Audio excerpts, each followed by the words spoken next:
athlete, and them collectively, we pray, Jehovah, that you will bless them.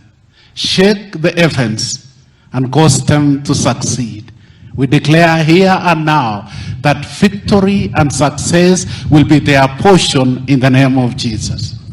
We want to refuse the spirit of accidents in the name of Jesus. You're nullifying it. You will live long to see the fruits of your labor. You will be called blessed as you come in. You will be called blessed as you go out. May you continue lifting the flag of this great nation, Kenya, making all of us proud, and more importantly, making His Excellency and the people of Kenya proud because of your talents and your gifting.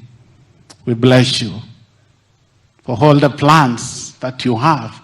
May they be fulfilled. So we bless you, we bless you, we bless you. This is our prayer.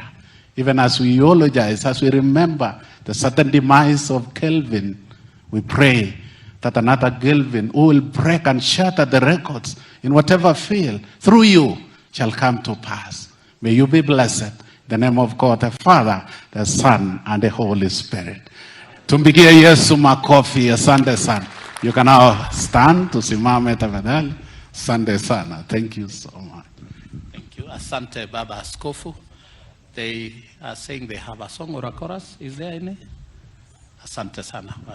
Your Excellency, naona Emily Chepchumba is asking for they are asking for a short chorus, please. I weka hiyo. Emily Chepchumba, lead that session. Asante sana.